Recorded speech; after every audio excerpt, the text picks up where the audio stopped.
JEE Mains 2026 PYQ Chapter wise and topic wise. Chapter is Work Energy and Power. These are the topics जो आपके exam में आए हैं and पहला topic work energy theorem discuss हो चुका है. Potential energy curve we are going to discuss. Topic open किया जाए. ये टॉपिक ओपन हो गया. इस टॉपिक पर क्वेश्चन आपके स्क्रीन पे है. अगर आपको पहले से आता है तो एक बार आप ट्राई कर लीजिए, आंसर मिला लीजिए. इसका आंसर आएगा last option, that one. Question की थीम क्या है? यहाँ पे एक ग्राफ दिया गया है between potential energy and distance, या एक्स यू और एक्स या वी और एक्स के बीच का एक ग्राफ दिया है. Potential energy versus distance given, ये ग्राफ गिवन है. बेस्ड ऑन दैट ग्राफ हमें हर एक रीजन पे O to B, then B to C, then C to D, then D to E, हर जगह पे फोर्स निकालना है और इन फोर्सेस को हमें रैंक करना है, डिक्रीजिंग ऑर्डर पे अरेंज करना है. ठीक है, तो आपको ये पता होना चाहिए कि जो फोर्स होता है वो du बाई डी एक्स के बराबर होता है. नहीं, ऐसा नहीं होता. Minus du by D x के बराबर होता है.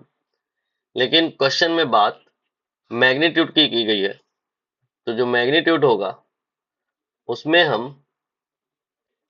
माइनस नहीं लेंगे. और अब हमें एक जनरल बात पता है कि जो dy बाई डी एक्स अगर कहीं लिखा है तो इसका मतलब होता है स्लोप. इसका y एक्स कर्व का. इसका मतलब अगर कहीं पे du बाई डी एक्स लिखा है, इसका मतलब हो जाएगा स्लोप u एक्स कर्व का. तो जो मैग्नीट्यूड ऑफ फोर्स है ये साबित हो गया कि बराबर होगा magnitude of slope of u x curve. Potential energy curve का जो स्लोप है वो फोर्स को रिप्रेजेंट करेगा. आपको स्लोप निकालना है, एक बार यहाँ, एक बार यहाँ, एक बार यहाँ, एक बार यहाँ. सबसे पहले हम CD वाले पार्ट की बात कर लेते हैं. तो लाइन आपकी हॉरिजॉन्टल है, इसलिए स्लोप 0 हो जाएगा.